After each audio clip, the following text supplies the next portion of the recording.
Support for Colorado Today comes from Credit Union of Colorado. With access to over 30,000 ATMs and a mobile app, they're dedicated to offering the services of a big bank with a heart.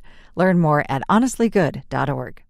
Support for Colorado Today comes from Safeway, where you can get a free honeysuckle white turkey when you spend $100 or more in a single transaction through November 27th. Clip the offer in the Safeway app and make your holiday feast delicious. Has this whole airport mess affected your weekend? From Friday to Sunday, more than 200 flights were canceled and nearly 1,000 delayed at DIA. United, which has a hub in Denver, says that the portion of flights it's forced to cancel could more than double, up to 10%, if the shutdown stretches to the end of this week.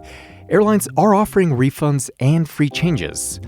I'm Arlo Perez Esquivel. And I'm Bazi Kanani.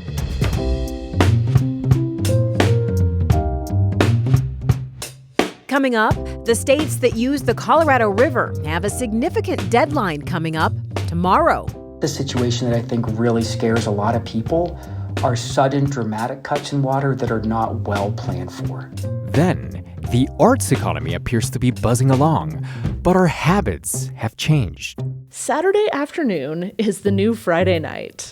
Plus, a tragedy 70 years ago is finally acknowledged in Denver. They're opening up statute books looking for a statute that will provide a sufficient penalty for having murdered 44 people.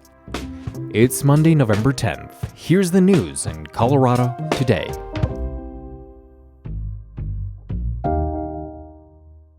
It's a big week for the future of our water supplies. The 7 states that use the Colorado River have a deadline tomorrow to agree on the basics about how they're going to divide up the river's resources. Colorado says it's already had to cut back some years because the southwestern U.S. has been in a drought for more than 2 decades. You'll hear more now from Chris Winter. He's an attorney who leads the Environmental Law Center at CU Boulder. Chris, thanks for joining us. It's my pleasure. What is this deadline, Chris? Why does this exist? As you just mentioned, the 7 basin states are negotiating how to manage the scarce resources of the Colorado River moving forward. We've been doing that so far under 20-year operating guidelines. They're expiring, and the Department of the Interior said, hey, we need your consensus agreement by November 11th so we can basically finalize a decision by the middle of 2026. This is a huge problem. We're talking about the water supply for up to 40 million people. We know that we're depleting our supplies in reservoirs and groundwater. The amount that we're using just is not sustainable. And as you mentioned, we've known for 20 years that there needs to be a new agreement. What is it that's prevented the states from coming to a solution so far? So the lower basin states, California, Nevada, and Arizona, have been using a lot more water than the upper basin states historically. And so as the various states are talking about how to reduce the amount of water that's getting used overall, there's been a lot of pressure on the lower basin to reduce its consumptive use first. And the lower basin has said, yes, we'll do that. And it's what happens beyond that in times of more severe scarcity that really is the sticking point right now for the 2 basins. And so they're basically negotiating over, well, what do we do when the situation gets even worse than it is today? And at this point, the upper basin is saying, well, we want anything we do to be voluntary in reduced water use. Negotiating so far hasn't yet been successful. What are their negotiating hands like as they try to come to agreement? Does one side have the upper hand? The lower basin feels like it is entitled to a certain amount of water from the upper basin under the 1922 compact. And the lower basin feels like it has a right to go to the Supreme Court and enforce that compact from 1922 if the river levels get really low. And so that's the lower basin's hand that they're playing. And the upper basin states include Colorado, Utah, New Mexico, and Wyoming. The upper basin is saying, well, the Department of the Interior only has so much leverage over us. And we're in this standoff But it's this threat of Supreme Court litigation, which I think really concerns a lot of folks, because then it would potentially put the decision in the hands of Supreme Court justices in Washington, D.C. We've been talking about the states. There are also dozens of indigenous tribes who rely on water from the Colorado River. They were not included in the original agreement more than 100 years ago on how to divvy it up. They've been fighting for access in court ever since. Is there any room being made for them in this current negotiation over the river's future? So they were not at the table when the compact was signed in 1922. And while the communications between the tribes and the states and the federal government has improved in recent years, they're not formally at the table now either. And so I think people across the basin are looking to see how the states and the federal government are going to hopefully make progress to address some of these systemic, long-standing injustices in terms of tribal access to water. And that's one of the things that a lot of people will be looking for when we see what comes next. If these two sides can't come to an agreement, what does the result look like for all of the residents, all of the people who need this water? I think people across the basin will suffer if there's no agreement. I think the worst case scenario that folks are concerned about is we kind of end up in this situation where we're operating the river on a year-to-year basis, deciding kind of on the fly how much water will get released or how much the government will have to enforce cuts across the basin. And then we get into a situation potentially where we're dealing with more severe short-term fluctuations in the amount of water that people can depend upon. And so that's the situation that I think really scares a lot of people, are sudden dramatic cuts in water that are not well planned for. And that will have more significant economic impacts on both the agricultural and municipal sides. So what we really need right now is some level of certainty. Chris Winter is an attorney and head of the Natural Resources Law Center at CU Boulder. Thanks for your time, Chris. Thanks so much. Coloradans have a reputation for being outdoorsy. That you knew, but did you also know people here are seriously artsy? According to a new study, more than 3 times as many Coloradans attend a cultural event than all our professional sports teams combined. That makes the arts a major part of our local economy. CPR's Lauren Antonoff-Hart has been digging through the findings of this study, which is done every 2 years. Lauren, first, can you help us understand the comparison between the arts and professional sports? I think a lot of people may find that surprising. Absolutely, I sure did. Attendance at all Rockies, Broncos, Nuggets, Avs, and Rapids games was almost 5 million in 2024. But attendance at all cultural events, things like theater, museums, festivals, and concerts, was almost 15 million. That's according to data collected by the Colorado Business Committee for the Arts, an arts advocacy group. The data is then synthesized by BBC Research and Consulting. So according to that study, just how much money do the arts generate here? A lot. Our cultural sector is the 4th largest in the nation as a percentage of state GDP.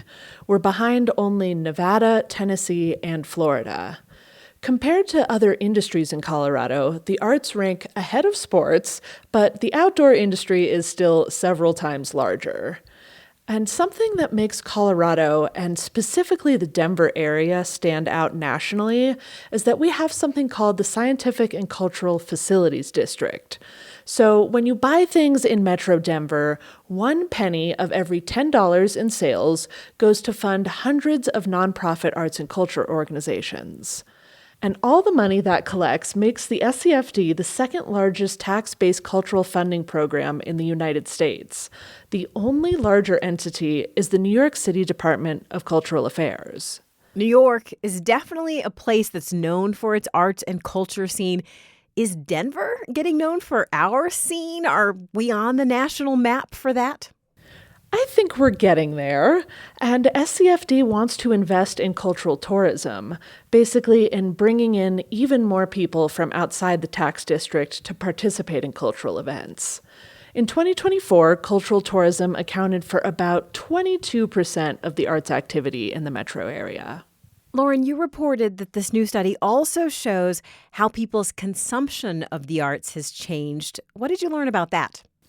Well, in-person attendance is still down about 5% post-pandemic. People just want to be home more. And what I found most interesting is that when people do go out, Saturday afternoon is the new Friday night. Really? Yeah, more tickets are now sold for Saturday and Sunday matinees than Friday and Saturday night events. It's a big change from 2019. Another surprise from this data. What do you make, Lauren, of the data showing a growing arts economy in Colorado at a time when there are a lot of headwinds on the overall economy? Well, all of the data does come from 2024, and Colorado's economy has suffered this year in particular, so that part's not reflected in the data. But I also think the arts offer a space that liberates audiences from the weight of reality. And when times are tough, that becomes increasingly appealing. That makes sense. Thanks, Lauren. Thank you so much.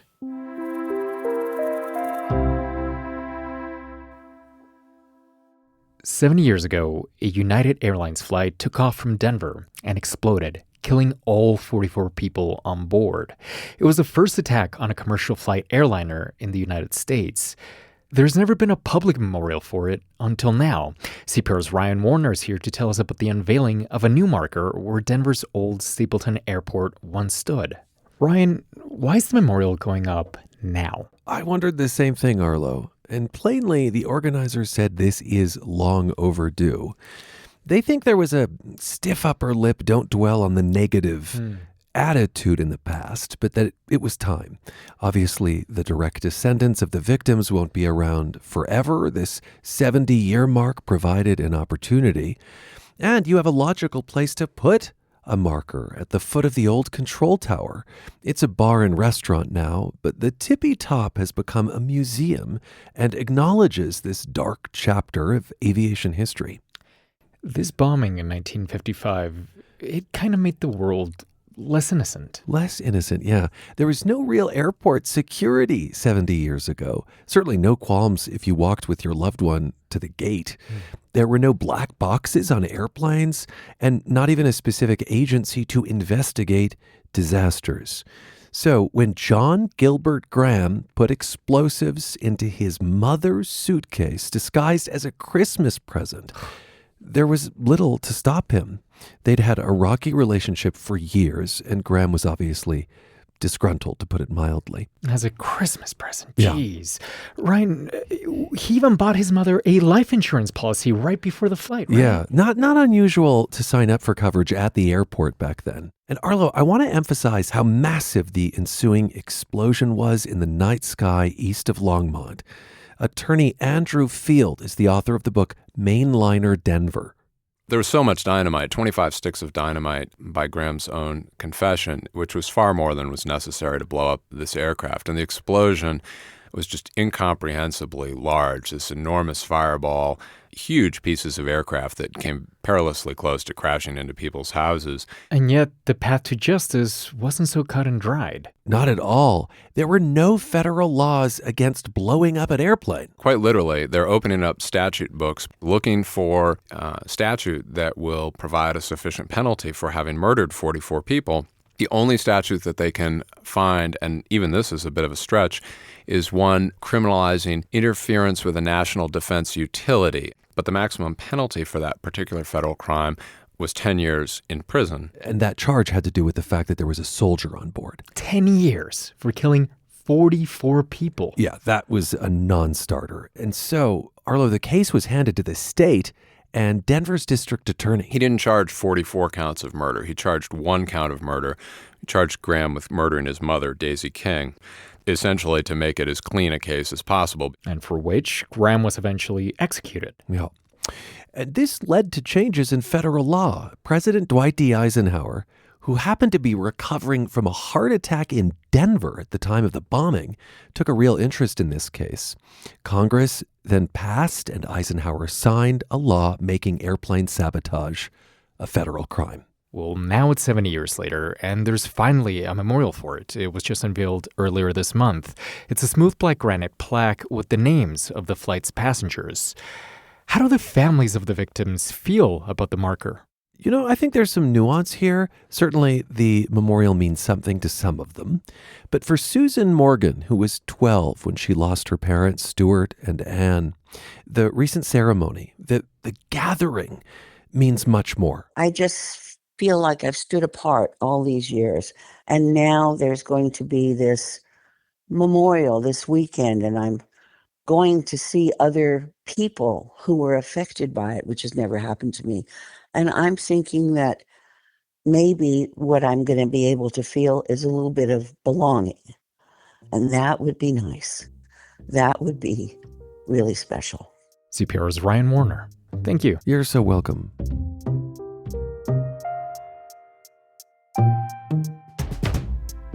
Reporting for today's show came from CPR's Ishan Thakur. Thank you so much for listening to today's show. Remember to rate us and leave a review. I'm Arlo Perez Esquivel. And I'm Bazi Kanani. This is CPR News.